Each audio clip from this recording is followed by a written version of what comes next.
side in a glittering pool of blood.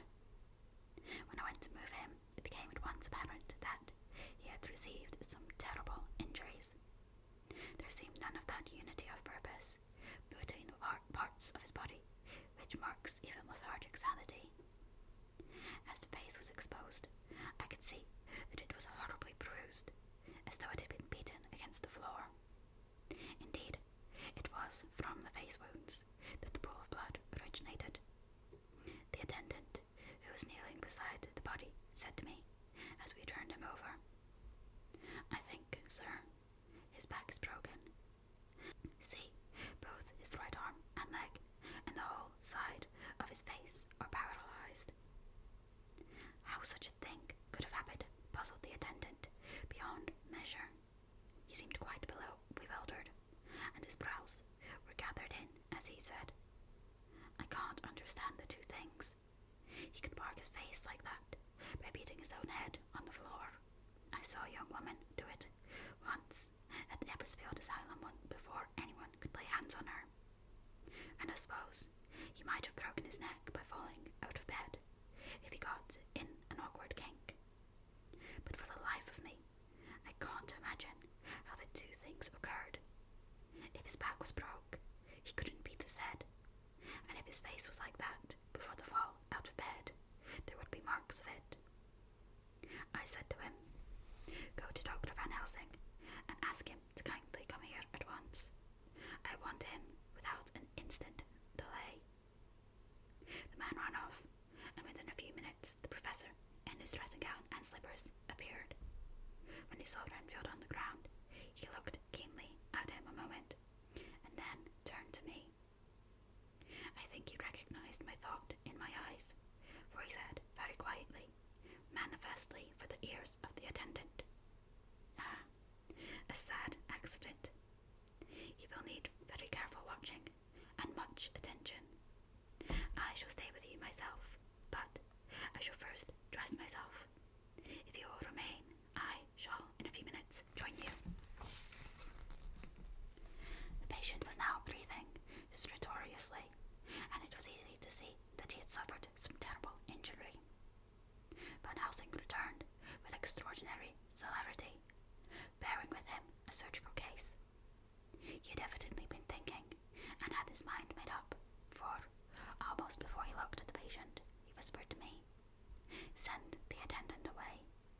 We must be alone with him when he becomes conscious after the operation." So I said, "I think that will do now, Simmons. We have done all that we can at present. You had better go your round, and Dr. Van Helsing will operate. Let me know instantly if there be anything unusual anywhere." The man withdrew, and we went into a strict examination of the patient. The wounds of the face were superficial. The real injury was a depressed fracture of the skull, extending right up through the motor area.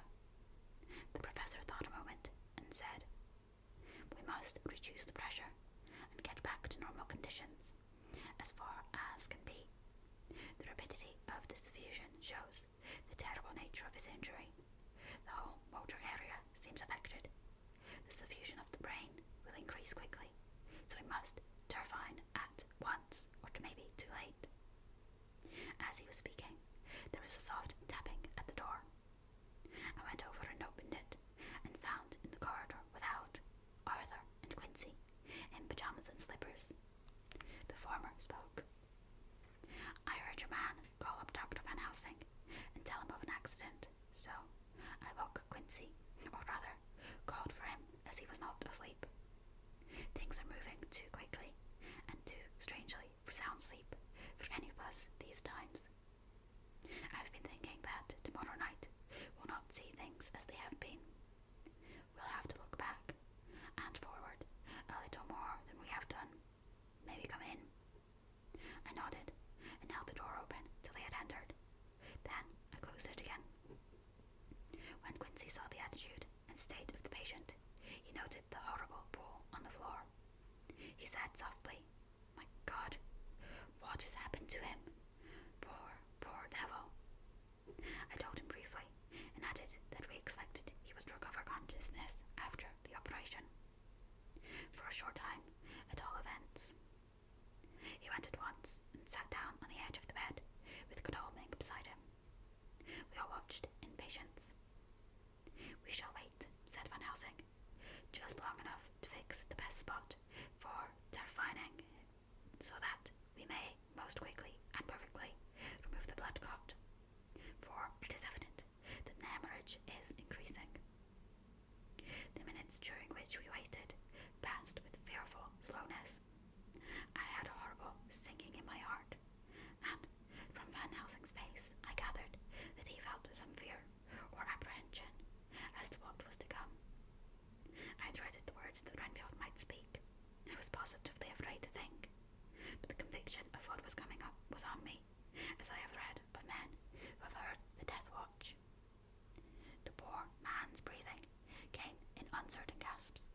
suspense grew and grew upon me.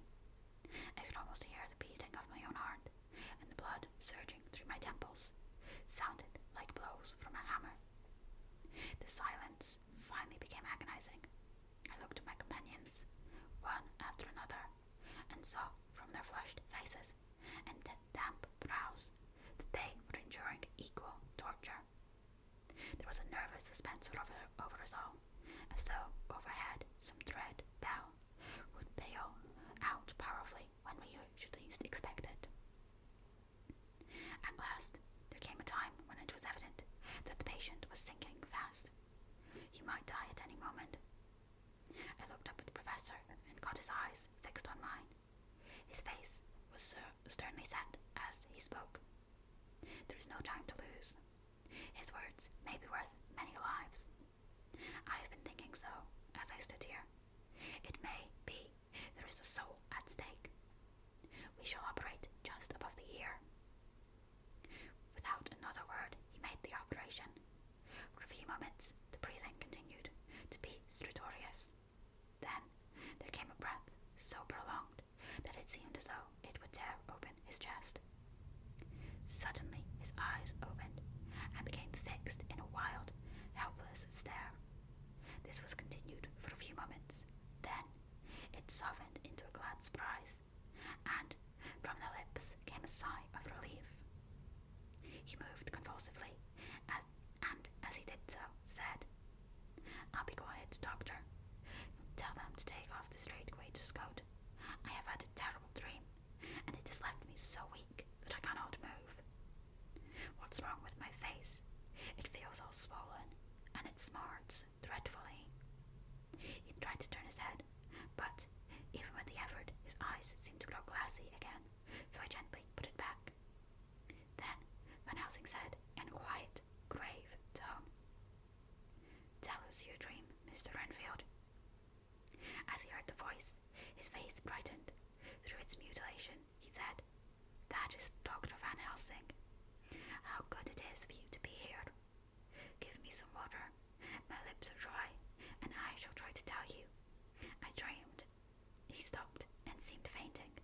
I called quietly to Quincy. "The brandy. It is in my study. Quick." He flew and returned with a glass, the decanter of brandy, and a carafe of water. We moistened the parched lips, and the patient quickly revived. It seemed, however, that his poor, injured brain had been working in the interval, for, when he was quite conscious, he looked at me piercingly with an agonized confusion, which I shall never forget, and said, "I must not deceive myself. It was no dream, but all a grim reality." Then his eyes roved round the room. As he got sight of the two figures sitting patiently on the edge of the bed, he went on, "If I were not sure already, I would know from them." For an instant, his eyes closed, not with pain or sleep, but voluntarily, as though he were bringing all his faculties to bear. When he opened them, he said hurriedly and with more energy than he had yet displayed, "Quick, doctor, quick. I am dying. I feel that I have but a few minutes, and then I must go back to death, or worse.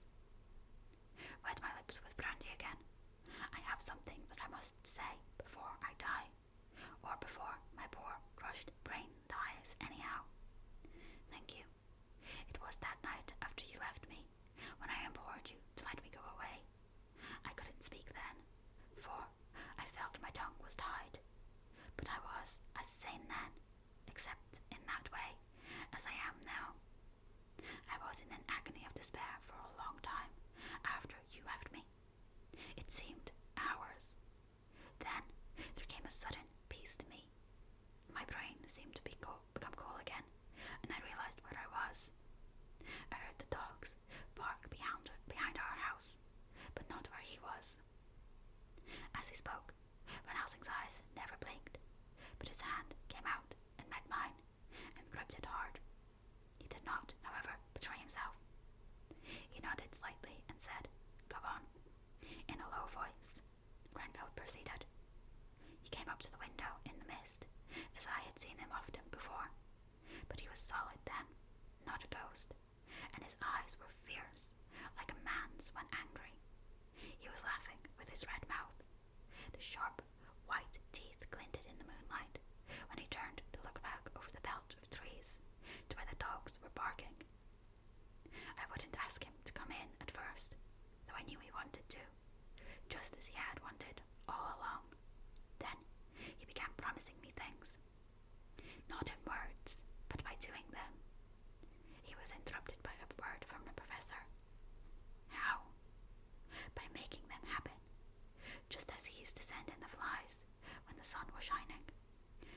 I laughed at him, for I wanted to see what he could do.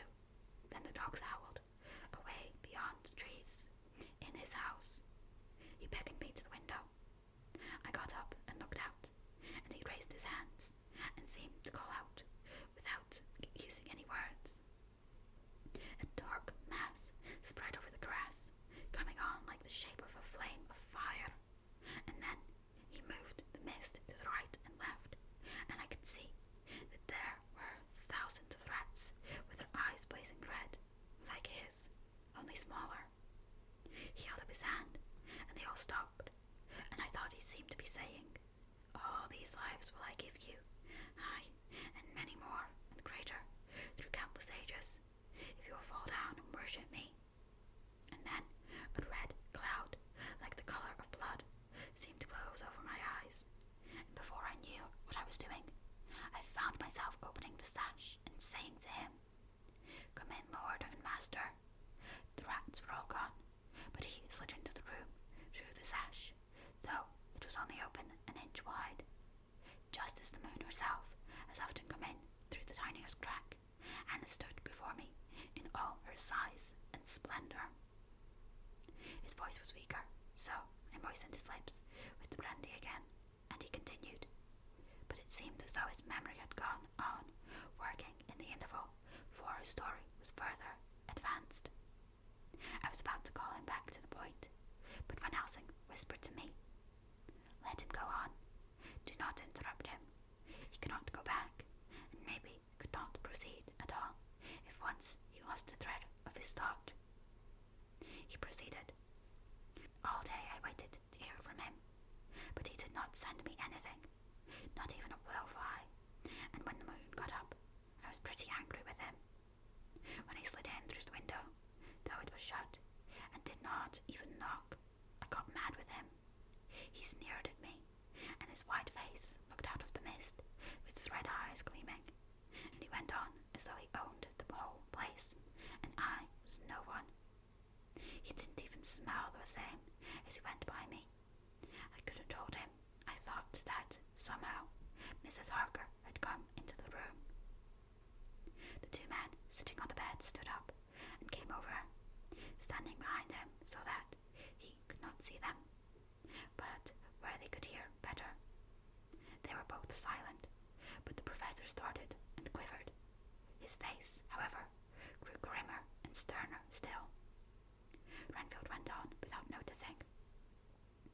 When Mrs. Harker came in to see me this afternoon, she wasn't the same. It was like tea after the teapot had been watered. Here we all moved, but no one said a word. He went on. I didn't know that she was here till she spoke, but she didn't look the same. I don't care for the pale people. I like them with lots of blood in them, and hers had all seemed to have run out. I didn't think of it at the time, but when she went away, I began to think, and it made me mad to know that he had been taking the life out of her. I could feel that the rest quivered as I did, but we remained otherwise still. So, when he came tonight, I was ready for him. I saw the mist stealing in, and I grabbed it tight.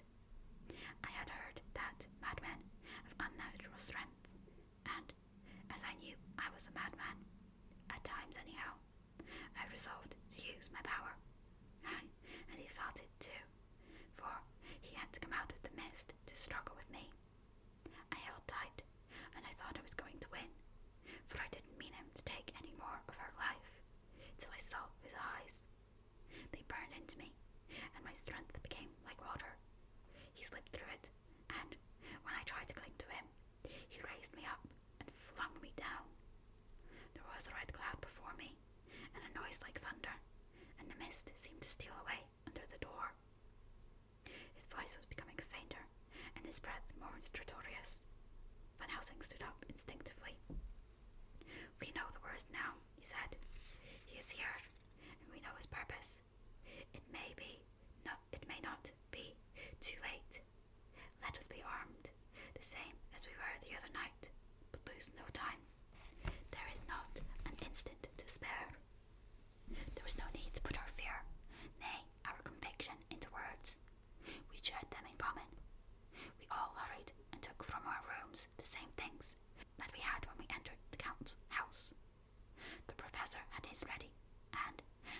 met in the corridor. He pointed to them significantly as he said, "They never leave me, and they shall not till this unhappy business is over. Be wise also, my friends. It is not common enemy that we deal with. Alas, alas, that dear Madamina should suffer." He stopped. His voice was breaking. I do not know if rage or terror predominated in my own heart. Outside the Harker's door, we paused. Art and Quincy held back, and the latter said, "Should we disturb her?" "We must," said Van Helsing grimly. "If the door be locked, I shall break it in. May it not frighten her terribly. It is unusual to break into a lady's room." Van Helsing said solemnly, "You are always right, but this is life and death. All chambers are alike to the doctor, and even were they not, they are all as one to me tonight. Friend John, when I turn the handle, if the door does not open, do you put your shoulder down and shove, and you too, my friends. Now." He turned the handle as he spoke, but the door did not yield. We threw ourselves against it. With a crash, it burst open, and we almost fell headlong into the room. The professor did actually fall, and I saw across him as he gathered himself up from hands and knees. What I saw appalled me. I felt my hair rise like bristles on the back of my neck, and my heart seemed to stand still. The moonlight was so bright that, through the thick yellow blind, the room was light enough to see. On the bed beside the window lay Jonathan Harker, his face flushed and breathing heavily, as though in a stupor. Kneeling on the near edge of the bed, facing outwards, was the white-clad figure of his wife. By her side stood a tall, thin man, clad in black. His face was turned from us, but the instant we all recognized the Count. In every way, even to the scar on his forehead. With his left hand, he held both Mrs. Harker's hands, keeping them away from her with her arms at full tension. His right hand gripped her by the back of the neck, forcing her face down on his bosom. Her white night dress was smeared with blood, and a thin stream trickled down the man's bare breast, which was shown by his torn-open dress. The attitude of the two had a terrible resemblance to a child forcing a kitten's nose into a saucer of milk to compel it to drink. As we burst into the room, the Count turned his face, and the hellish look that I had heard described seemed to leap into it. His eyes flamed red with devilish passion. The great nostrils of the white, aquiline nose opened wide and quivered at the edge, and the white, sharp teeth behind the full lips of the blood-dripping mouth champed together like those of a wild beast. With a wrench, which threw his victim back upon the bed, as though hurled from a height, he turned and sprang at us. But by this time the professor had gained his feet, and was holding towards him the envelope which contained the sacred wafer. The Count suddenly stopped, just as poor Lucy had done outside the tomb, and cowered back. Further and further back he cowered, as we, lifting our crucifixes, advanced. The moonlight suddenly failed, as a great black cloud sailed across the sky, and, when the gaslight sprang up under Quincy's match, we saw nothing but a faint vapour. This, as we looked, trailed under the door, which, with the recoil from its bursting open, had sprung back to its old position. Van Helsing, Art, and I moved forward to Mrs. Harker, who, by this time, had drawn her breath, and, with it, had given a scream so wild, so ear-piercing, so despairing, that it seems to me now that it will ring in my ears till my dying day. For a few seconds she lay in her helpless attitude and disarray. Her face was ghastly, with a pallor which was accentuated by the blood which smeared her lips and cheeks and chin. From her throat trickled a thin stream of blood. Her eyes were mad with terror. Then she put before her face her poor crushed hands,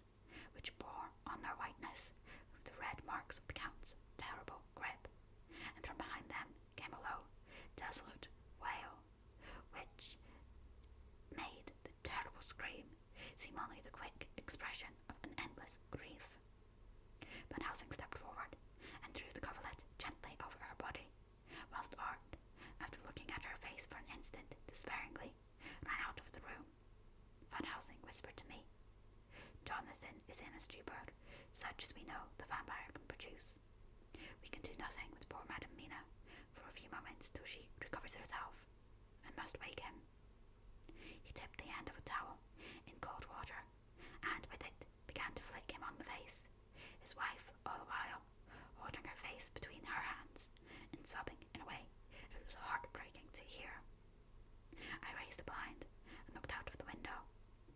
There was much moonshine, and as I looked, I could see Quincy Morris run across the lawn and hide himself in the shadow of a great yew tree. It puzzled me to think why he was doing this, but at the instant I heard Harker's quick exclamation as he woke to partial consciousness and turned to the bed. On his face, as it might well be, was a look of wild amazement. He seemed dazed for a few seconds, and then full consciousness seemed to burst upon him all at once, and he started up. His wife was aroused by the quick movement, and turned to him with her arms stretched out, as though to embrace him. Instantly, however, she threw them in again, and putting her elbows together, held her hands before her face, and shuddered till the bed beneath her shook.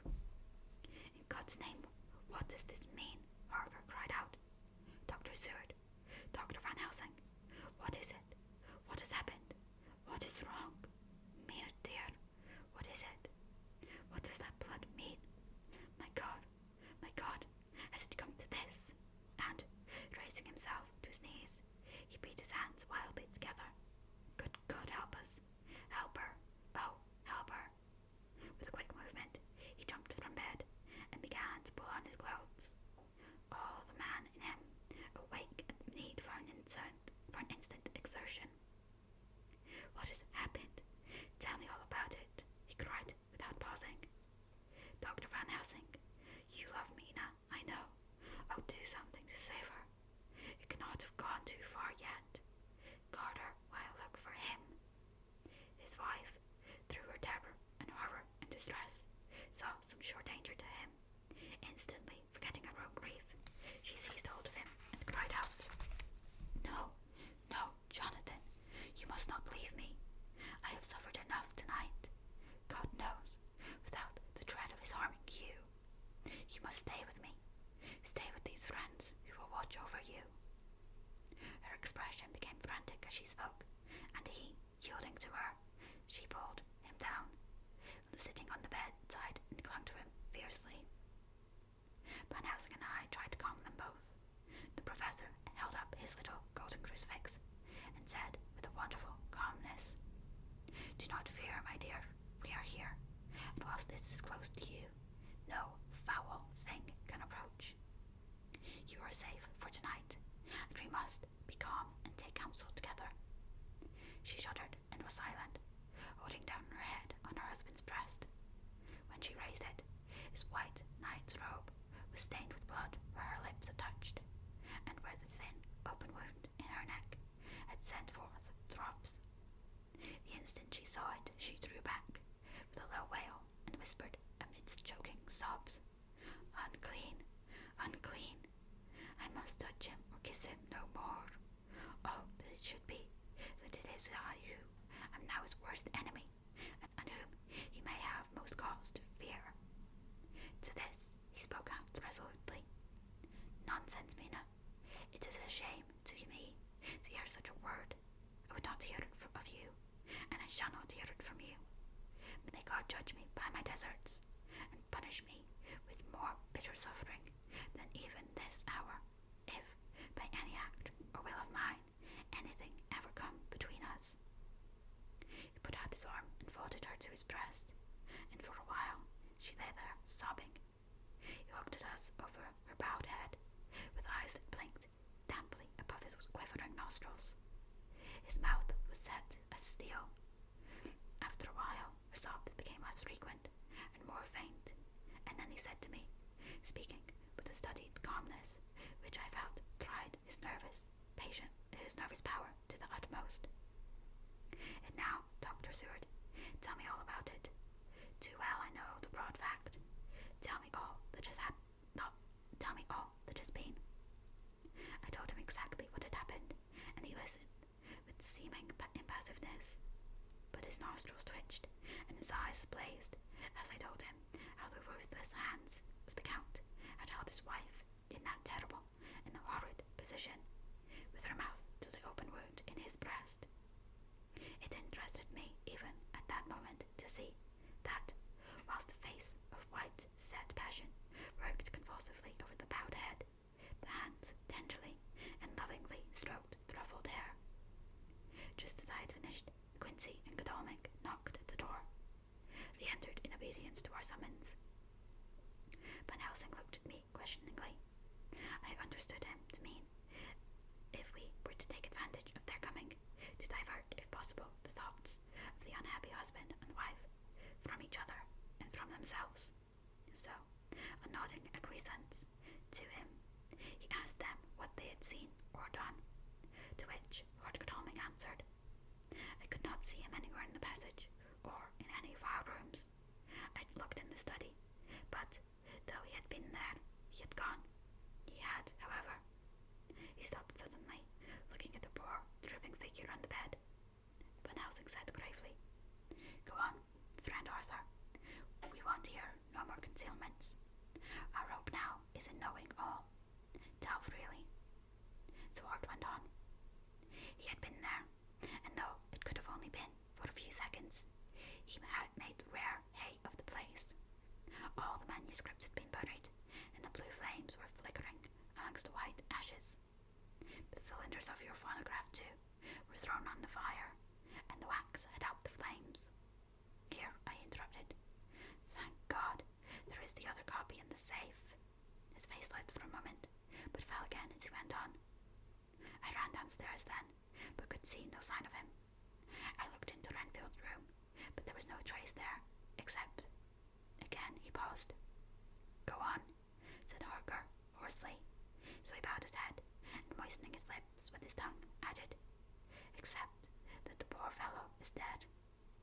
Mrs. Harker raised her head, looking from one to the other, as she said solemnly, God's will be done. I could not but feel that Art was keeping back something, but as I took it from that it was with a purpose, I said nothing. Van Helsing turned to Morris and asked, And you, friend Quincy, have you any to tell? A little, he answered. It may be much eventually, but at present I can't say. I thought it well to know, if possible, where the Count would go when he left the house. I did not see him, but I saw a bat rise from Renfield's window and flap westward.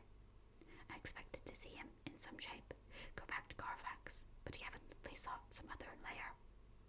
He will not be back tonight, for the sky is threatening in the east, and the dawn is close. We must work tomorrow. He said the latter words through his shut teeth.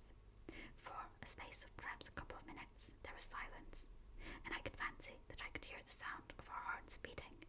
Then Van Helsing said, placing his hand very tenderly on Mrs. Harker's head, And now, Madame Mina, poor, dear, dear Madame Mina, tell us exactly what happened. God knows that I do not want that you be pained, but it is need that we all know. For now, more than ever, has all work to be done quick and sharp, and in deadly earnest. The day is close to us that must end all, if it may be so, and now is the chance that we may live and learn. The poor dear lady shivered, and I could see the tension of her nerves as she clasped her husband close to her, and bent her head lower and lower still on his breast. Then she raised her head proudly, and held out one hand to Van Helsing's, who took it in his, and, after stooping and kissing it reverently, held it fast. The other hand was locked in that of her husband, who held his other arm thrown round her protectingly. After a pause, in which she was evidently ordering her thoughts, she began. I took the sleeping draught, which you had so kindly given me, but for a long time it did not act. I seemed to become more wakeful, and myriads of horrible fancies began to crowd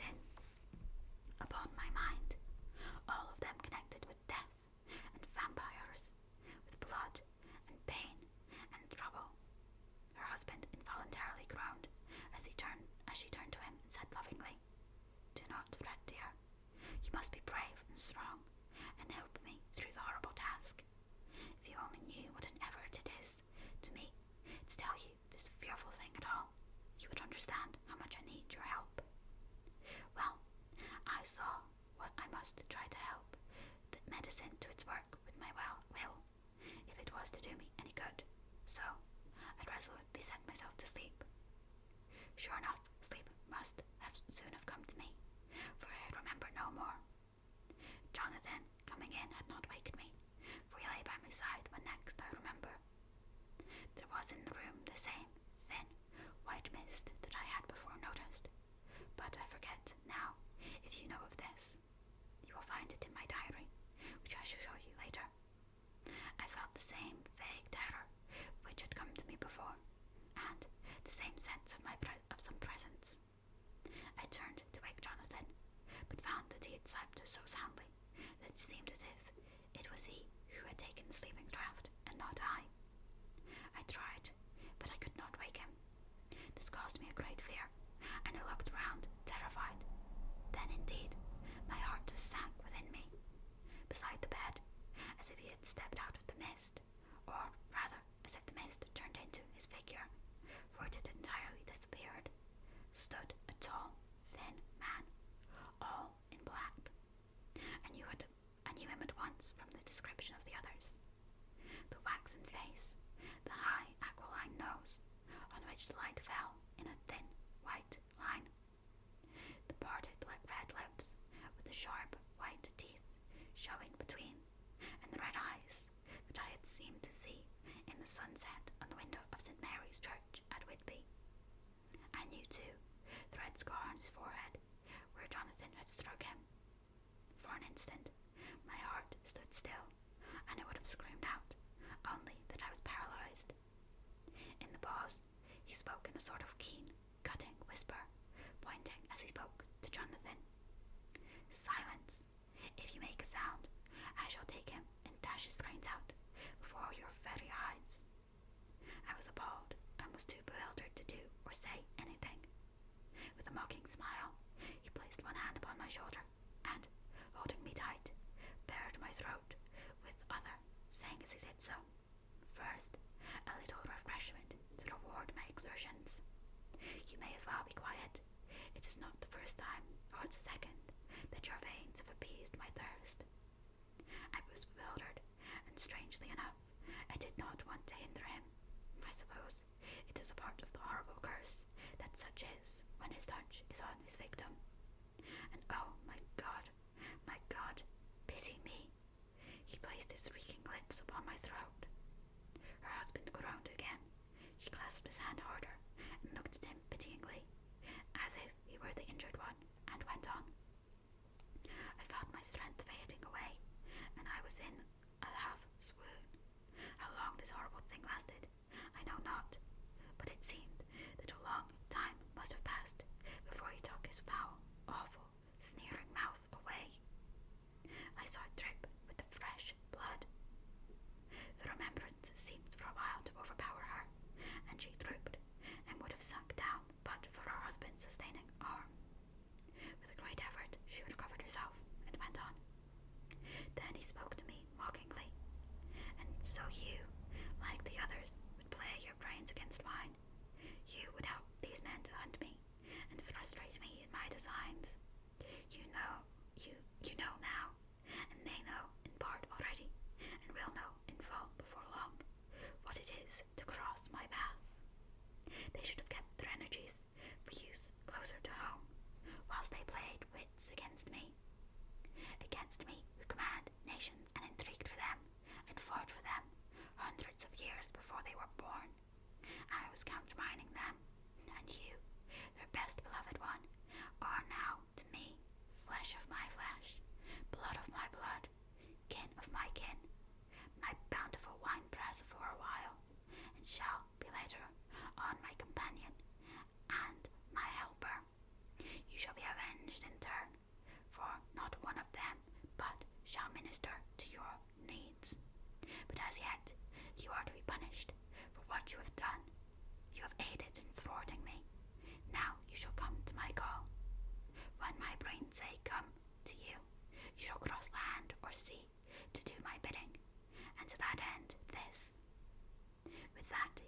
his shirt, and with his long, sharp nails opened a vein in his breast. When the blood began to spurt out, he took my hands in one of his, holding them tight, and with the other seized my neck and pressed my mouth to the wound, so that I must either suffocate or swallow some of them. Oh my God, what have I done? What have I done to deserve such a fate? I, who've tried to walk in meekness and righteousness all my days. God pity me. Look down on a poor soul in worse than mortal peril, and in mercy pity those to whom she is dear. Then she began to rub her lips as though to cleanse them from pollution. As she was telling her horrible story, the eastern sky began to quicken, and everything became more and more clear. Harker was still and quiet, but over his face, as the awful narrative went on, came a grey look, which deepened and deepened in the morning light, till, when the first red streak of the coming dawn shot up, the flesh stood darkly out against the whitening hair. We have arranged that one of us to stay within call of the unhappy pair till we can meet together and arrange about taking action. Of this I am sure. The sun rises today on no more miserable house in all the great round of its daily course. Jonathan Harker's Journal, the 3rd of October. As I must do something or go mad, I write this diary. It is now 6 o'clock, and we are to meet in the study in half an hour and take something to eat. For Dr. Van Helsing and Dr. Seward are agreed that if we do not eat, we cannot work our best. Our best will be, God knows, required today. I must keep writing at every chance, for I dare not stop to think. All, big and little, must go down. Perhaps, at the end, the little things may teach us most. The teaching, big or little, could not have landed Mina or me anywhere worse than we are today. However, we must trust and hope. Poor Mina told me just now, with the tears running down her dear cheeks, that it is in trouble and trial that our faith is tested, that we must keep on trusting, and that God will aid us up to the end. The end. Oh my God, what end? To work, to work. When Dr. Van Helsing and Dr. Seward had come back from seeing poor Renfield, we went gravely into what was to be done. First, Dr. Seward told us that when he and Dr. Van Helsing had gone down to the room below, they had found Renfield lying on the floor, all in a heap. His face was all bruised and crushed in, and the bones of the neck were broken. Dr. Seward asked the attendant, who was on duty in the passage, if he had heard anything. He said that he had been sitting down. He confessed to half dozing when he heard loud voices in the room, and then Renfield had called out loudly several times, God, God, God. After that, there was a sound of falling, and when he entered the room, he found him lying on the floor, face down, just as the doctor had seen him. Van Helsing asked if he had heard voices or a voice, and he said he could not say, that at first it had seemed to him as if there were two, but as there was no one in the room, it could have only been one. He could swear to it, if required, that the word God was spoken by the patient. Dr. Seward said to us, when we were alone, that he did not wish to go into the matter. The question of an inquest had to be considered, and it would never do to put forward the truth, as no one would believe it. As it was, he thought that on the attendant's evidence he could give a certificate of death by misadventure in falling from bed. In case the coroner should demand it, there would be a formal inquest, necessarily to the same result. When the question began to be discussed as to what should be our next step, the very first thing we decided was that Mina should be in full confidence, that nothing of any sort, no matter how painful, should be kept from her. She herself agreed as to its wisdom, and it was pitiful to see her so brave, so sorrowful, and in such a depth of despair. There must be no concealment, she said. Alas, we have had too much already, and besides, there is nothing in all the world that can give me more pain than I have already endured, than I suffer now. Whatever may happen, it must be of new hope, or of new courage to me. Van Helsing was looking at her fixedly as she spoke, and said suddenly, but quietly, "But dear Madame Mina, are you not afraid? Not for yourself, but for others from yourself, after what has happened?" Her face grew set in its lines, but her eyes shone with the devotion of a martyr as she answered, "Oh no, for my mind is made up." "To what?" he asked gently, whilst we were all very still, for each in our own way we had a sort of vague idea of what she meant. Her answer came with direct simplicity, as though she were simply stating a fact. "Because if I find in myself, and I shall watch keenly for it, any sign of harm to any that I love, I shall die." "You would not kill yourself?" he asked hoarsely. "I would, if there was no friend who loved me, who would save me such a pain in so desperate an effort." She looked at him meaningly as she spoke.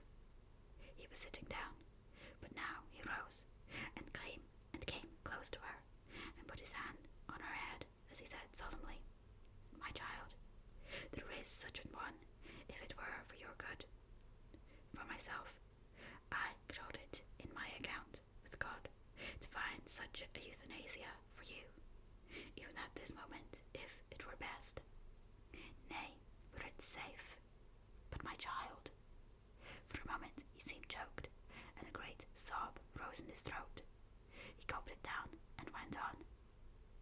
"There are here some who would stand between you and death. You must not die. You must not die by any hand, but least of all by your own, until the other who has fouled your sweet life is true dead. You must not die, for if he is still with the quick undead, your death would make you even as he is. No, you must live.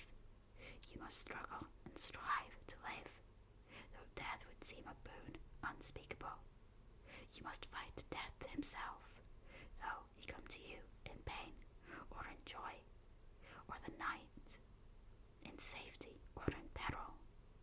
On your living soul, I charge you that you do not die, nay, nor think of death, till this great evil be past." The poor dear grew white as death, and shook and shivered, and as I have seen a quicksand shake and shiver at the incoming of the tide. We were all silent. We could do nothing. At length she grew more calm, and turning to him, said sweetly, but oh, so sorrowfully, as she held out her hand, "I promise you, my dear friend, that if God will let me live, I shall strive to do so, till, if it may be in his good time, this horror may have passed away from me." She was so good and brave that we all felt that our hearts were strengthened to work and endure for her, and we began to discuss what we were to do. I told her that she was to have all the papers in the safe, and all the papers or diaries and phonographs we might hereafter use, and was to keep the record as she had done before. She was pleased with the prospect of anything to do, if pleased could be used in connection with so grim an interest. As usual, Van Helsing had thought ahead of everyone else and was prepared with an exact ordering of our work. "It is perhaps well," he said, "that our meeting after our visit to Carfax, we decided not to do anything with the earth boxes that lay there. Had we done so, the Count must have guessed our purpose, and would doubtless have taken measures in advance to frustrate such an effort with regard to the others. But now he does not know our intentions. Nay, more, in all probability, he does not know that such a power exists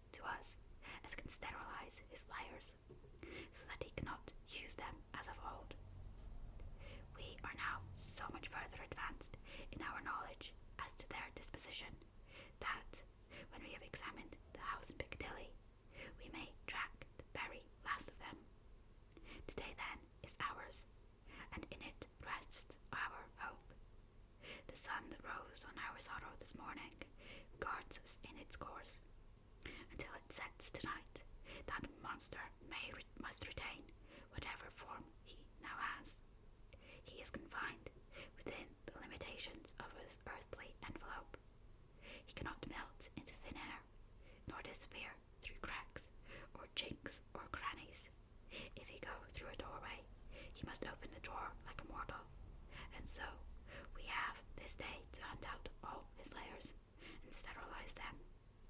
So we shall, if we have not yet, catch him and destroy him, drive him to bay in some place where the catching and the destroying shall be, in time, sure.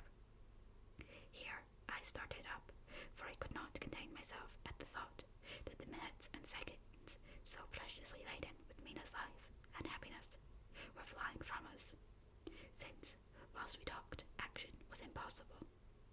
But Van Helsing held up his hand warningly. "Nay, friend John," he said, "in this, the quickest way home is the longest way. So your proverbs say. We shall all act, and act with desperate quick, when the time has come. But think in all probable the key of the situation is in that house in Piccadilly. The Count may have many houses which he has bought. Of them he will have deeds of purchase, keys, and other things. He will have paper that he write on. He will have his book of checks. There are many belongings that he must have somewhere. Why not in this place so central, so quiet, where he come and go, by the front or the back at all hour, when, in the very vast of the traffic, there is none to notice? We shall go there, and search that house, and, when we learn what it holds, then we do what our friend Arthur call, in his phrases of hunt, stop the earths, and so we run down our old fox. So, is it not?" "Then let us come at once," I cried. "We are wasting the precious, precious time." The professor did not move, but simply said, "And how are we to get into that house in Piccadilly?" "Any way," I cried. "We shall break in if need be." "And your police, where will they be, and what will they say?" I was staggered, but I knew that if he wished to delay, he had a good reason for it. So I said, as quietly as I could, "Don't wait more than need be.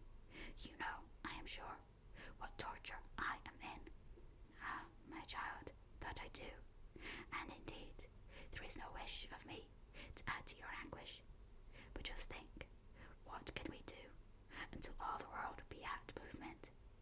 Then will come our time. I have thought, and it seems to me that the simplest way is the best of all. Now, we wish to get into the house, but we have no keys. Is it not so?" I nodded. "Now suppose that you were, in truth, the owner of that house, and could not still get it, and think there was to you no conscience of the housebreaker. What would you do?" "I should get a respectable locksmith, and set him to work to pick the lock for me." "And your police, they would interfere, would they not?" "Oh no, not if they knew the man was properly employed." Then he looked at me as keenly as he spoke. "All that is in doubt is the conscience of the employer, and the belief of your policeman as to whether or no that employer has a good conscience or a bad one. Your police must, indeed, be zealous men, and clever, oh so clever, in reading the heart, that they trouble themselves in such matter.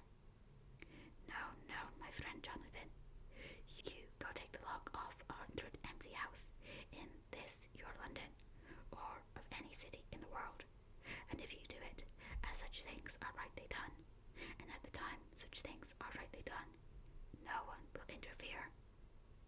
I have read of a gentleman who owned a so fine house in London, and when he went for months of summer to Switzerland and lock up his house, some burglar came and broke window at back and got in.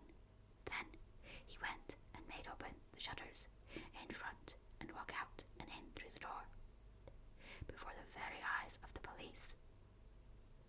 Then he have an auction in that house, and advertise it, and put up when the day come, he sell off by a great auctioneer all the goods of that other man who owned them. Then he go to a builder, and he sell him that house, making an agreement that he pull it down and take all away within a certain time. And your police and other authority help him all they can. And when that owner come back from his holiday in Switzerland, he find only an empty hole where his house had been. This was all done en règle, and in our work we shall be en règle too. We shall not go so early that the policemen, who have then little to think of, shall deem it strange, but we shall go after 10 o'clock, when there are many about, and such things would be done were we indeed owners of the house.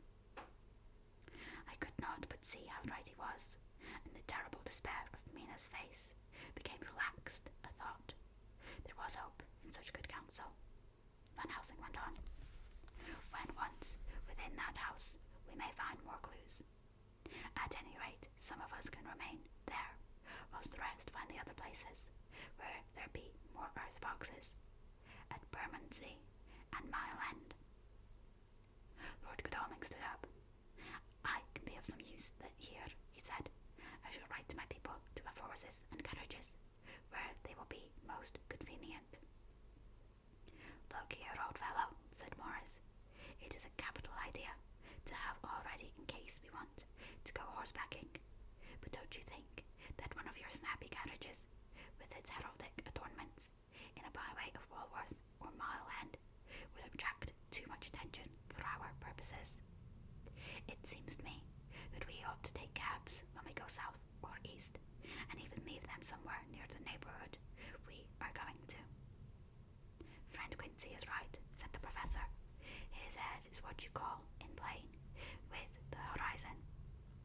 It is a difficult thing that we go to do, and we do not want no peoples to watch us, if so it may. Mina took a growing interest in everything, and I was rejoiced to see that the exigency of affairs was helping her to forget for a time the terrible experience of the night. She was very, very pale, almost ghastly, and so thin that her lips were drawn away, showing her teeth in somewhat of prominence. I did not mention this last, lest it should give her needless pain, but it made my blood run cold in my veins to think of what had occurred with poor Lucy when the Count had sucked her blood. As yet there was no sign of the teeth growing sharper, but the time as yet was short, and there was time for fear. When we came to the discussion of the sequence of our efforts and of the disposition of our forces, there were new sources of doubt. It was finally agreed that before starting for Piccadilly, we should destroy the Count's lair close at hand, in case he should find it out too soon, and that would thus be still ahead of him in our work of destruction, and his presence in his purely material shape, and at his weakest, might give us some new clue. As to the disposal of forces, it was suggested by the professor that, after our visit to Carfax, we should all enter the house in Piccadilly, that the two doctors and I should remain there, whilst Lord Godalming and Quincy found the lairs at Walworth and Mile End, and destroyed them. It was possible, if not likely, the professor urged, that the Count might appear in Piccadilly during the day, and that, if so, we might be able to cope with him then and there. At any rate, we might be able to follow him in force. To this plan I strenuously objected, in so far as my going was concerned, for I said that I intended to stay and protect Mina. I thought that my mind was made up on the subject, but Mina would not listen to my objection. She said that there might be some law matter in which I could be useful, that amongst Count's papers might be some clue which I could understand out of my experience in Transylvania, and that, as it was, all the strength we could muster was required to cope with the Count's extraordinary power. I had to give in, for Mina's resolution was fixed. She said that it was the last hope for her that we should all work together. As for me, she said, I have no fear. Things have been as bad as they can be, and whatever may happen must have in it some element of hope or comfort. Go, my husband. God can, if he wishes it, guard me as well alone as with any one present. So I started up, crying out, that in God's name, let us come at once, for we are losing time. The Count may come to Piccadilly earlier than we think. Not so, said Van Helsing, holding up his hand. But why? I asked. Do you forget, he said, with actually a smile, that last night he banqueted heavily and will sleep late? Did I forget? Shall I ever? Can I ever? Can any of us ever forget that terrible scene? Mina struggled hard to keep her brave countenance, but the pain overmastered her, and she put her hands before her face and shuddered whilst she moaned. Van Helsing had not intended to recall her frightful experience. He had simply lost sight of her and her part in the affair in his intellectual effort. When it struck him what he said, he was horrified at his thoughtlessness and tried to comfort her. Oh, Madam Mina, he said, dear, dear Madam Mina, alas, that I, of all who so reverence you, should have said anything so forgetful.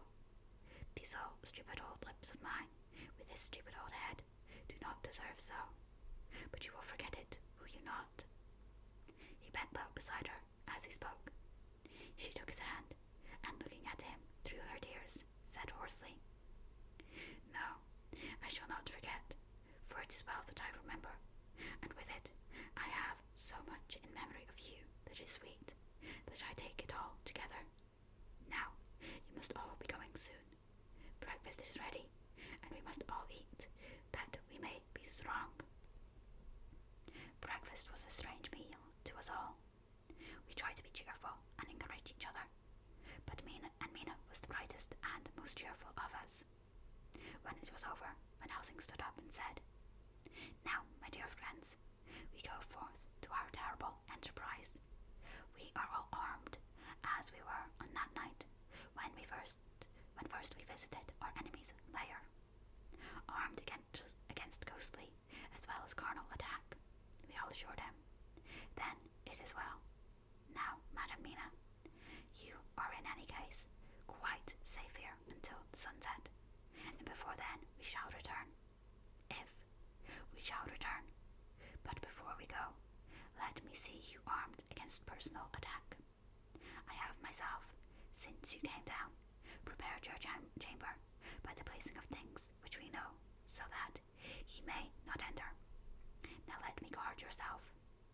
On your forehead I touch this piece of sacred wafer, in the name of the Father, the Son, and...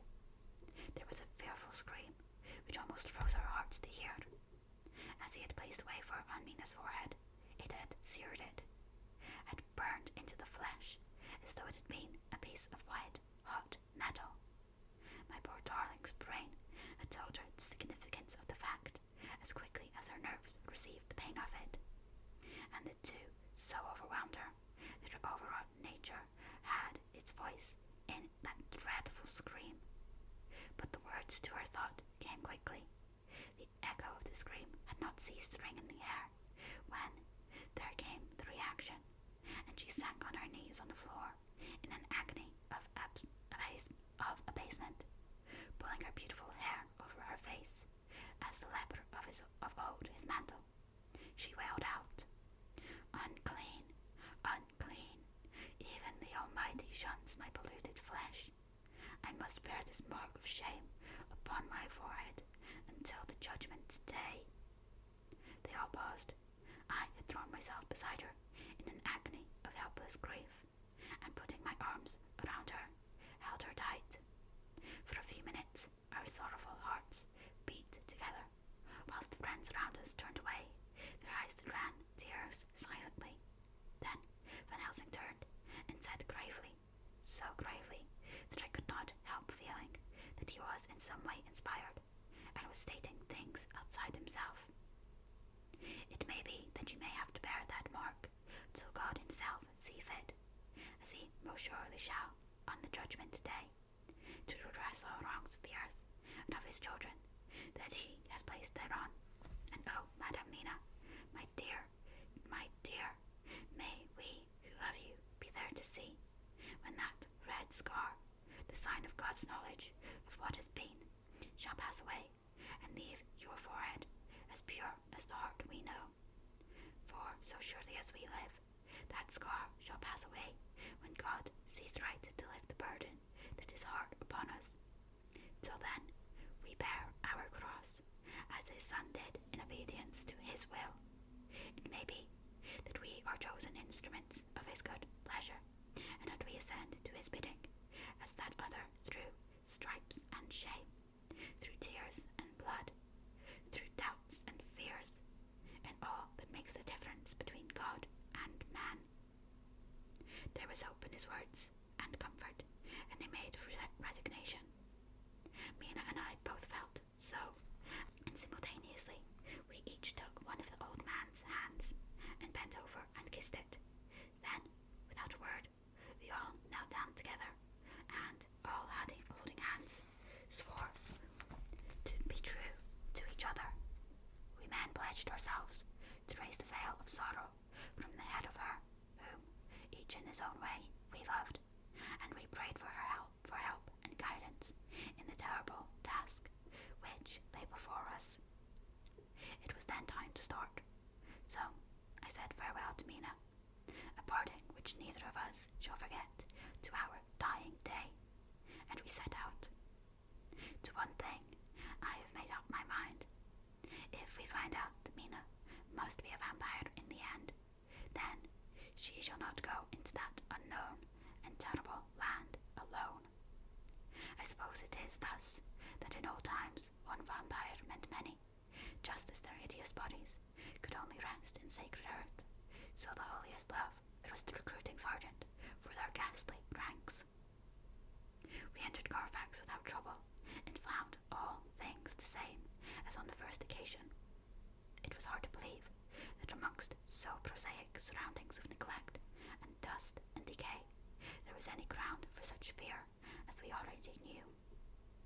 Had not our minds been made up, and had there not been terrible memories to spur us on, we could hardly have proceeded with our task.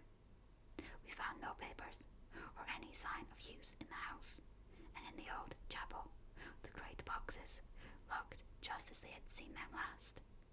Dr. Van Helsing said to us solemnly as we stood before them, "And now, my friends, we have a duty here to do.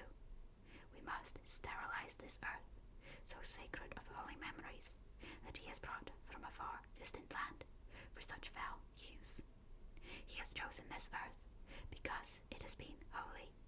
Thus we defeat him with his own weapon, for we make it more holy still. It was sanctified to such use of man now we sanctify it to God." As he spoke, he took from his bag a screwdriver and a wrench, and very soon the top of one of the cases was thrown open. The earth smelled musty and close, but we did not somehow seem to mind, for our attention was concentrated on the professor. Taking from his box a piece of the sacred wafer, he laid it reverently on the earth, and then, shutting down the lid, began to screw it home, we aiding him as he worked. One by one, we treated in the same way each of the great boxes, and left them as we had found them to all appearance, but in each was a portion of the host. When we closed the door behind us, the professor said solemnly, "So much is already done, if it may be that with all the others we can be so successful. Then the sunset of this evening may shine on Madam Mina's forehead, all white as ivory, and with no stain." As we passed across the lawn, on our way to the station to catch our train, we could see the front of the asylum. I looked eagerly, and in the window of my own room saw Mina. I waved my hand to her and nodded to tell nodded in reply to show that she understood. The last I saw, she was waving her hand in farewell. It was with a heavy heart that we sought the station and just got the train, which was steaming in as we reached the platform. I have written this in the train. Piccadilly, 12:30 o'clock. Just before we reached Fenchurch Street, Lord Godalming said to me, "Quincy and I will find a locksmith. You had better not come with us in case there should be any difficulty, for under the circumstances it wouldn't seem so bad for us to break into an empty house. But you are a solicitor, and the Incorporated Law Society might tell you that you should have known better." I demurred as to my not sharing any danger, even of odium, but he went on. "Besides, it will attract less attention if there are not too many of us. My title will make it all right with the locksmith, and with any policeman that may come along. You had better go with Jack and the Professor, and stay in the Green Park, somewhere inside of the house. And when you see the door open, and the smith has gone away, do you all come across. We shall be on the lookout for you, and shall let you in." "The advice is good," said Van Helsing, so we said no more. Godalming and Morris hurried off in a cab. We followed in another. At the corner of Arlington Street, our contingent got out and strolled into the Green Park.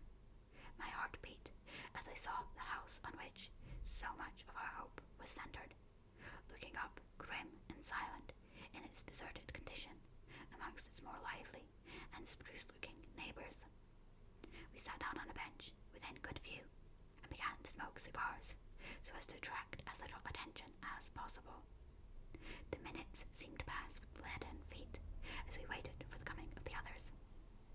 At length we saw a four-wheeler drive up. Out of it, in leisurely fashion, we got Lord Godalming and Morris, and down from the box descended a thick, set working man, with his rush-woven basket of tools. Morris paid the cabman, who touched his hat and drove away. Together the two ascended the steps, and Lord Godalming pointed out what he wanted done. The workman took off his coat leisurely and hung it on one of the spikes of the rail, saying something to a policeman who had just then sauntered along. The policeman nodded acquiescence, and the man, kneeling down, placed his bag beside him. After searching through it, he took out a selection of tools, which he produced to lay beside him in orderly fashion. Then he stood up, looked into the keyhole, blew into it, and, turning to his employers, made some remark. Lord Godalming smiled, and the man lifted a good-sized bunch of keys. Selecting one of them, he began to probe the lock, as if feeling his way with it. After fumbling about for a bit, he tried a second, and then a third. All at once the door opened, under a slight push from him, and he and the two others entered the hall. We sat still. My own cigar burnt furiously, but Van Helsing's went cold altogether. We waited patiently as we saw the workman come out and bring in his bag. Then he held the door partly open, steadying it with his knees, whilst he fitted a key to the lock. This he finally handed to Lord Godalming, who took out his purse and gave him something. The man touched his hat, took his bag, put on his coat, and departed. Not a soul took the slightest notice of the whole transaction. When the man had fairly gone, we three crossed the street and knocked at the door. It was immediately opened by Quincy Morris, beside whom stood Lord Godalming, lighting a cigar. "The place smells so vilely," said the latter as we came in. It did indeed smell vilely, like the old chapel at Carfax, and with our previous experience, it was plain to us that the Count had been using the place pretty freely. We moved to explore the house, all keeping together in case of attack, for we knew we had a strong and wily enemy to deal with, and as yet we did not know whether the Count might not be in the house. In the dining room, which lay at the back of the hall, we found 8 boxes of earth. 8 boxes only out of the 9 which we sought. Our work was not over, and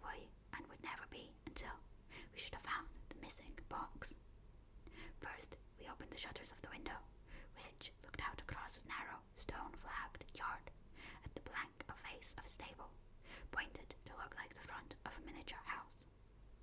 There were no windows in it, so we were not afraid of being overlooked. We did not lose any time in examining the chests. With the tools which we had brought with us, we opened them one by one and treated them as we had treated those others in the old chapel. It was evident to us that the Count was not at present in the house, and we proceeded to search for any of his effects. After a cursory glance at the rest of the rooms, from basement to attic, we came to the conclusion that the dining room contained any effects which might belong to the Count, and so we proceeded to minutely examine them. They lay in a sort of orderly disorder on the great dining room table. There were title deeds of the Piccadilly house in a great bundle, deeds of the purchase of the houses at Mile End and Bermondsey, note paper, envelopes, and pens and ink. All were covered up in thin wrapping paper to keep them from the dust. There was also a clothes brush, a comb, and a jug and basin, the latter containing dirty water, which was reddened as if with blood. Last of all was a little heap of keys of all sorts and sizes, probably those belonging to other houses. When we had examined this last find, Lord Godalming and Quincey Morris, taking accurate notes of the various addresses of the houses in the east and the south, took with them the keys in a great bunch and set out to destroy the boxes in these places. The rest of us are, with what patience we can, waiting their return, or the coming of the Count. Dr. Seward's Diary, 3rd of October. The time seemed terrible long whilst we were waiting for the coming of Godalming and Quincey Morris. The Professor tried to keep our minds active by using them all the time. I could see this beneficent purpose by the side glances which he threw from time to time at Harker. The poor fellow was overwhelmed in a misery that is appalling to see. Last night he was a frank, happy-looking man, with strong, youthful face, full of energy, and with dark brown hair. Today he is a drawn, haggard old man, whose white hair matches well with hollow, burning eyes and grief-ridden lines on his face. His energy is still intact. In fact, he is like a living flame. This may yet be a salvation, for, if all go well, it will tide him over the despairing period. He will then, in a kind of way, wake again to the realities of life. Poor fellow, I thought my own trouble was bad enough, but his... The Professor knows this well enough, and is doing his best to keep his mind active. What he has been saying was, under the circumstances, of absorbing interest. So well as I can remember, here it is. I have studied over and over again, since they came into my hands, all the papers relating to this monster, and the more I have studied, the greater seems the necessity to utterly stamp him out. All through there are signs of his advance, not only of his power, but of his knowledge of it. As I learned from the researches of my friend Arminius of Budapest, he was in life a most wonderful man, soldier, statesman, and alchemist, which latter was the highest development of the science knowledge of his time. He had a mighty brain, a learning beyond compare, and a heart that knew no fear and no remorse. He dared even to attend the Scholomance, and there was no branch of knowledge of his time that he did not essay. Well, in him the brain power survived the physical death, though it would seem that memory was not all complete. In some faculties of mind he has been and is only a child, but he is growing, and some things that were childish at the first are now of man's stature.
my brain.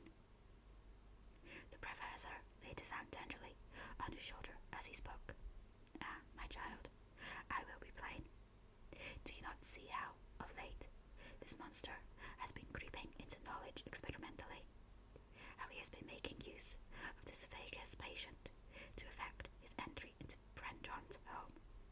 For your vampire, though in all afterwards he can come in when and how he will, must at first make entry only when asked thereto by an inmate. But these are not his most important experiments. Do we not see how, at first, all these so great boxes were moved by others? He knew not then, but that must be so. But all the time that so great child brain of his was growing, and he began to consider whether he might not himself move the box. So he began to help, and then, when he found that this be all right, he tried to move them all alone. And so he progressed, and he scattered these graves of him, and none but he know where they are hidden. He may have intended to bury them deep in the ground, so that he only used them in the night, or at such time as he can change his form.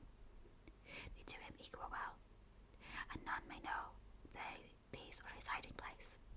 But, my child, do not despair. This knowledge come to him just too late. Already all of his lairs but one be sterilized as for him, and before the sunset this shall be so. And then he have no place where he can move and hide. I delayed this morning so that we might be sure. Is there not more at stake for us than for him? Then why we not be even more careful than him? By my clock it is 1 hour, and already, if all be well, friend Arthur and Quincy are on their way to us. Today is our day, and we must go sure, if slow, and lose no chance.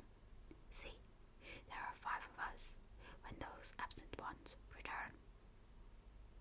Whilst he was speaking, we were startled by a knock at the hall door. The double postman's knock of the telegraph boy. We all moved out to the hall with one impulse, and Van Helsing, holding up his hand to us to keep silence, stepped to the door and opened it. The boy handed in a dispatch. The professor closed the door again, and, after looking at the direction, opened it and read aloud. Look out for D. He has just now, 12:45, come from Carfax hurriedly and hastened towards the south. He seems to be going the round, and may want to see you. Mina. There was a pause, broken by Jonathan Harker's voice. Now, God be thanked, we shall soon meet. Van Helsing turned to him quickly and said, God will act in his own way and time. Do not fear, and do not rejoice as yet, for what we wish for at the moment may be our undoings. I care for nothing now, he answered hotly, except to wipe out this brute from the face of creation. I would sell my soul to do it. Oh, hush, hush, my child, said Van Helsing. God does not purchase souls in this wise, and the devil, though he may purchase, does not keep faith. But God is merciful and just, and knows your pain and your devotion to that dear Madam Mina. Think you how her pain would be doubled did she but hear your wild words? Do not fear any of us. We are all devoted to this cause, and today shall see the end. The time is coming for action. Today, this vampire is limited to the powers of man, and till sunset, he may not change. It will take him time to arrive here. See, it is 20 minutes past 1, and there are yet some times before he can hither come. Be he never so quick. What we must hope for is that my Lord Arthur and Quincy arrive first. About half an hour after we had received Mrs. Harker's telegram, there came a quiet, resolute knock at the door. It was just an ordinary knock, such as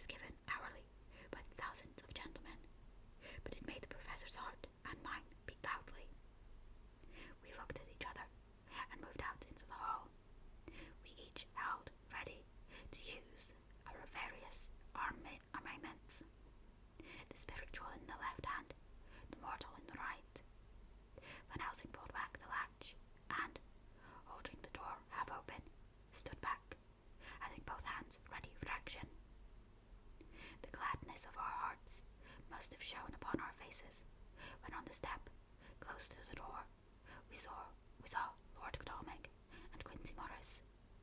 They came quickly in and closed the door behind them, the former saying, as they moved along the hall, "It is all right. We found both places, 6 boxes in each, and we destroyed them all." "Destroyed?" asked the professor. "For him." We were silent for a minute, and then Quincey said, "There's nothing to do but to wait here. If, however, he doesn't turn up by 5 o'clock, we must start off, for it won't do to leave Mrs. Harker alone after sunset." "He will be here before long now," said Van Helsing, who had been consulting his pocketbook. "Nota bene, in Madame's telegram, he went south from Carfax.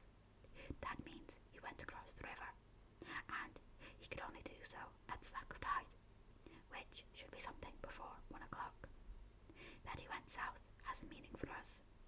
He is as yet only suspicious, and he went from Carfax first, to the place where he would suspect interference least. You must have been at Bermondsey only a short time before him.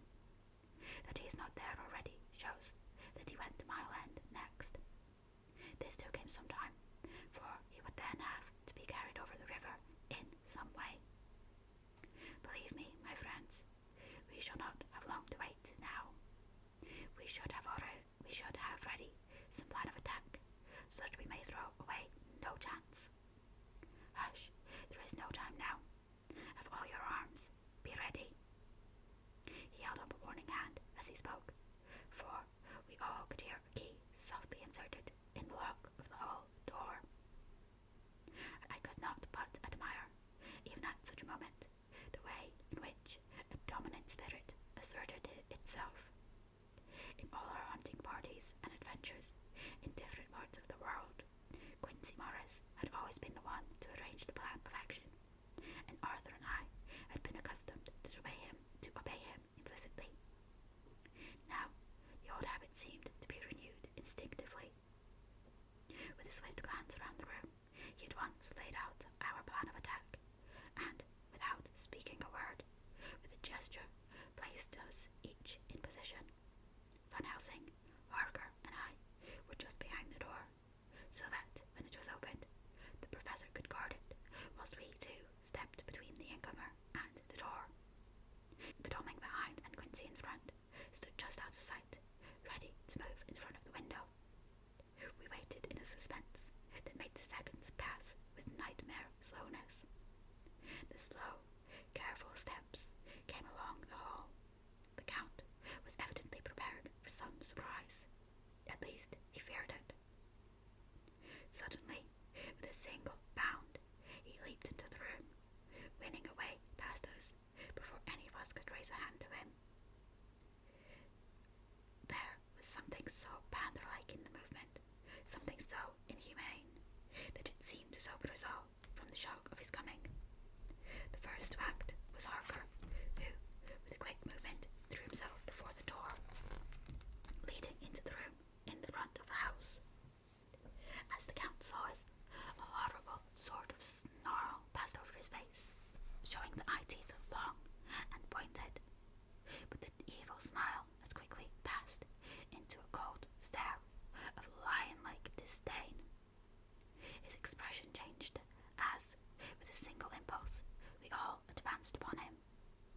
It was a pity that we had not better organized the plan of attack, for, even at the moment, I wondered what we were to do. I did not myself know whether our lethal weapons would avail us anything. Harker evidently meant to try the matter, for he had ready his cry knife and made a fierce and sudden cut at him. The blow was a powerful one. Only the diabolical quickness of the Count's leap back saved him. A second less, and the trenchant blade had shorn through his heart. As it was, the point just cut the cloth of his coat, making a wide gap, whence a bundle of banknotes and a stream of gold fell out. The expression of the Count's face was so hellish that for a moment I feared for Harker, though I saw him throw the terrible knife aloft again for another stroke. Instinctively, I moved forward with a protective impulse, holding the crucifix and wafer in my left hand. I felt a mighty power fly along my arm, and it was without surprise that I saw the monster cower back before a similar movement made spontaneously by each of us. It would be impossible to describe the expression of hate and baffled malignity, of anger and hellish rage, which came over the Count's face. His waxen hue became greenish yellow by the contrast of his burning eyes, and the red scar on the forehead showed on the pallid skin like a palpitating wound. The next instant, with a sinuous dive, he swept under Harker's arm, ere his blow could fall, and grasping a handful of the money from the floor, dashed across the room, threw himself at the window. Amid the crash and glitter of falling glass, he tumbled into the flagged area below. Through the sound of the shivering glass, I could hear the ting of the gold as some of the sovereigns fell on the flagging. We ran over and saw him spring unhurt from the ground. He, rushing up the steps, crossed the flagged yard and pushed open the stable door. There he turned and spoke to us. "You think to baffle me, you, with your pale faces all in a row, like sheep in a butcher's. You shall be sorry yet, each one of you. You think you have left me without a place to rest, but I have more. My revenge is just begun. I spread it over centuries, and time is on my side. Your girls that you all love are mine already, and through them you and the others shall yet be mine, and my creatures to do my bidding and to be my jackals when I want to feed. Bah!" With a contemptuous sneer, he passed quickly through the door, and we heard the rusty bolt creak as he fastened it behind him. A door beyond opened and shut. The first of us to speak was the Professor, as, realizing the difficulty of following him through the stable, we moved toward the hall. "We have learned something, much. Notwithstanding his brave words, he fears us. He fear time, he fear want. For if not, why he hurries so? His very tone betray him, or my ears deceive. Why take that money? You follow quick, you hunters of wild beasts, and understand it so. For me, I make sure that nothing here may be of use to him, if so, that he return." As he spoke, he put the money remaining into his pocket, took the title deeds in the bundle, as Harker had left them, and swept the remaining things into the open fireplace, where he set fire to them with a match. Godalming and Morris had rushed into the yard, and Harker had lowered himself from the window to follow the Count. He had, however, bolted the stable door, and by the time they had forced it open, there was no sign of him. Van Helsing and I tried to make inquiry at the back of the house, but the mews were deserted, and no one had seen him depart. It was now late in the afternoon, and sunset was not far off. We had to recognize that our game was up. With heavy hearts, we agreed with the Professor when he said, "Let us go back to Madame Mina. Poor, poor, dear Madame Mina. All we can do just now is done, and we can there at least protect her. But we need not despair. There is but one more earth box, and we must try to find it. When that is done, all yet may be well." I could see that he spoke as bravely as he could to comfort Harker. The poor fellow was quite broken down. Now and again he gave a low groan, which he could not suppress. He was thinking of his wife. With sad hearts, we came back to my house, where we found Mrs. Harker waiting us, with an appearance of cheerfulness, which did honour to her bravery and unselfishness. When she saw our faces, her own became as pale as death. For a second or two, her eyes were closed, as if she were in secret prayer, and then she said cheerfully, "I can never thank you all enough. Oh, my poor darling." As she spoke, she took her husband's grey head in her hands and kissed it. "Lay your poor head here and rest it.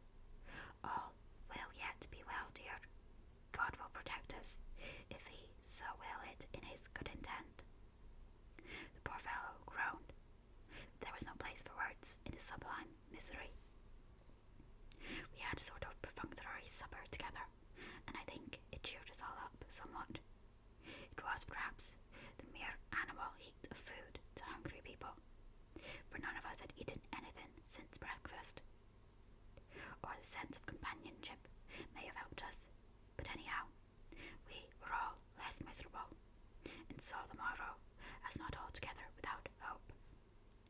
True to our promise, we told Mrs. Harker everything which had passed, although she grew snowy white at times, when danger had seemed to threaten her husband, and red at others when his devotion to her was manifested. She listened bravely and with calmness. When we came to the part where Harker had rushed at the Count so recklessly, she clung to her husband's arm and held it tight, as though her clinging would protect him from any harm that might come. She said nothing, however, till the narration was all done, and matters had been brought right up to the present time. Then, without letting go of her husband's hand, she stood up amongst us and spoke.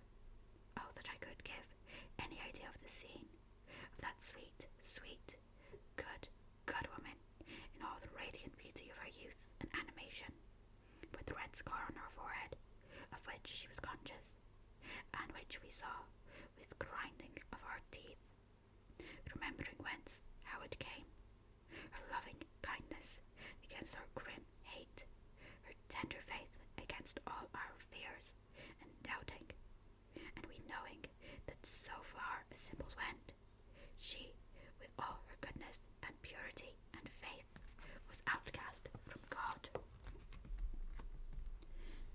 Jonathan, she said, and the word sounded like music on her lips. It was so full of love and tenderness. Jonathan, dear, and you all, my true friends, I want you to bear something in mind through all this dreadful time. I know that you must fight, that you must destroy, even as you destroyed the false Lucy, so that the true Lucy may live hereafter. But it is not a work of hate. That poor soul, who has wrought all this misery, is the saddest case of all. Just think what will be his joy when he, too, is destroyed in his worser part, than that his better part may have spiritual immortality. You must be pitiful to him, too, though it may not hold your hands from his destruction. As she spoke, I could see her husband's face darken and draw together, as though the passion in him were shriveling his being to his core. Instinctively, the clasp on his wife's hand grew closer, till his knuckles looked white. She did not flinch from the pain, which I knew she must have suffered, but looked at him with eyes that were more appealing than ever. As she stopped speaking, he leaped to his feet, almost tearing his hand from hers as he spoke. May God give him into my hand just for long enough to destroy that earthly life of him which we are aiming at.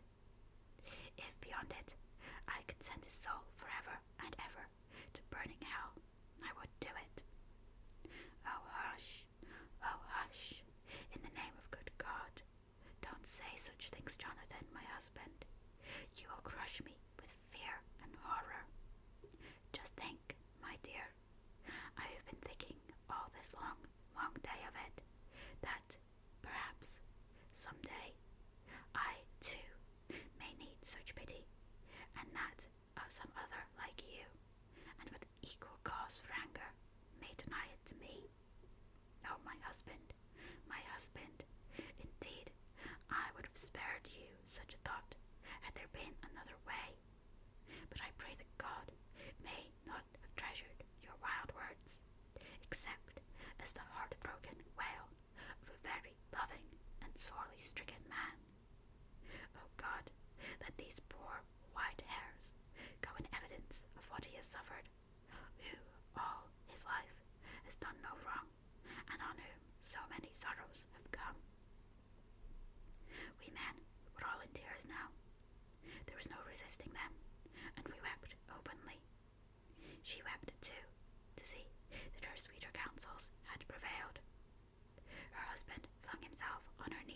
knees beside her, and putting his arms round her, hid his face in the folds of her dress. Van Helsing beckoned to us, and we stole out of the room, leaving the two loving hearts alone with their God. Before they retired, the professor fixed up the room against any coming of the vampire, and assured Mrs. Harker that she might rest in peace. She tried to school herself to the belief, and, manifestly for her husband's sake, tried to seem content. It was a brave struggle, and was, I think, and believe, not without its reward. Van Helsing had placed at hand a bell, which either of them was to sound in case of any emergency. When they had retired, Quincy, Godalming, and I arranged that we should sit up, dividing the night between us, and watch over the safety of the poor, stricken lady. The first watch falls to Quincy, so the rest of us shall be off to bed as soon as we can. Godalming has already turned in, for his is the second watch. Now that my work is done, I too shall go to bed. Jonathan Harker's Journal, 3rd to the 4th of October, close to midnight. I thought yesterday would never end. There was, over me, a yearning for sleep, in some sort of blind belief that to wake would be to find things changed, and that any change must now be for the better. Before we parted, we discussed what our next step was to be, but we could arrive at no result. All we knew was that one earth box remained, and that the Count alone knew where it was. If he chooses to lie hidden, he may baffle us for years, and in the meantime, the thought is too horrible. I dare not think of it even now. This I know, that if ever there was a woman who was all perfection, that one is my poor, wronged darling. I love her 1,000 times more for her sweet pity of last night, a pity that made my own hate of the monster seem despicable. Surely God will not permit the world to be the poorer by the loss of such a creature. This is hope to me. We are all drifting reefwards now, and faith is our only anchor. Thank God, Mina is sleeping, and sleeping without dreams. I fear what her dreams might be like, with such terrible memories to crown them in. She has not been so calm within my seeing since the sunset. Then, for a while, there came over her face a repose, which was like spring after the blasts of March. I thought at the time that it was the softness of the red sunset on her face, but somehow, now I think it has a deeper meaning. I am not sleeping myself, though I am weary to death. However, I must try to sleep, for there is tomorrow to think of, and there is no rest for me until... Later, I must have fallen asleep, for I was waked by Mina, who was sitting up in bed with a startled look on her face. I could see easily, for we did not leave the room in darkness. She had placed a warning hand over my mouth, and now she whispered in my ear, "Hush, there is someone in the corridor."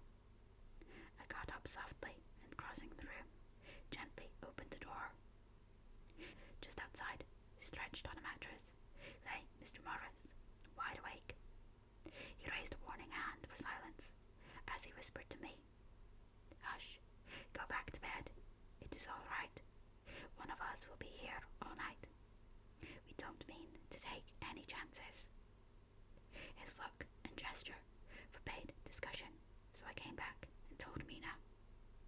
She sighed, and positively a shadow of a smile stole over her poor, pale face as she put her arms round me and said softly, "Oh, thank God for good, brave men." With a sigh, she sank back again to sleep. I write this now, as I am not sleepy, though I must